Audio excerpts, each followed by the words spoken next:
All right, we have problem 10 of our SAT math prep. This is the calculator portion. We have an equation right off the bat. We have the mass of a solution of something. You don't even need to know what that word is. This isn't chemistry, this is math. Something and water. You know, you could call this whatever you want. Let's call it bunnies, because we can. The mass of a solution of bunnies in water is 100 grams.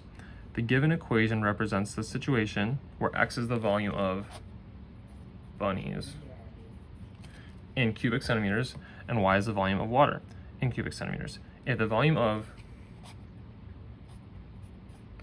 rabbits is 70 cubic, you thought I was going to say bunnies, is 70 cubic centimeters, what is the approximate volume of water in cubic centimeters?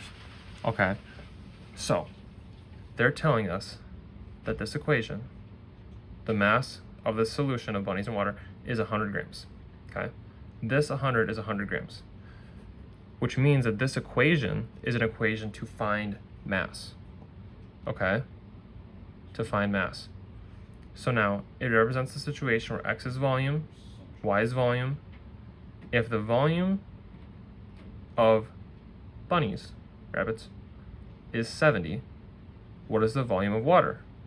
Okay, so we have 0.79, and they tell us the volume of bunnies, which is X, is 70. So you can just directly plug that in.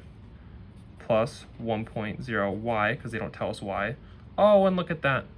The Y is the volume of water. What is the approximate volume of water? They want us to find Y equals 100.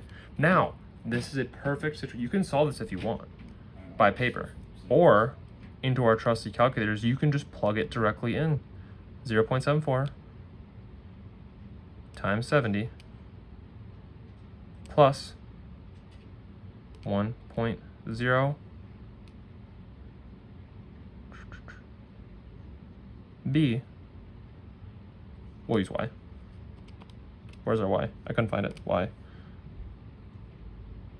Oh. In order to do that, like that way, we'd have to set it up like that. So what we're going to do instead, we're going to manipulate the equation in terms of Y, so we can just plug everything in. So we don't have to do this math. We can just subtract that to the other side. Minus 0.7470 times 70. Minus 0.7470. This is just like a giant zero pair, right? Cancels. And all that, this is 1.0. So this is just 1Y, which equals Y, right?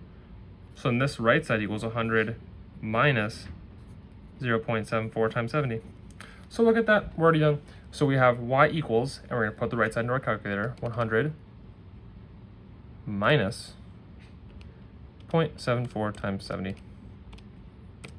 48.2, and we see the approximate volume of water is going to be A, 45, because that is the closest value, because this equals on our calculators this 48.2, right?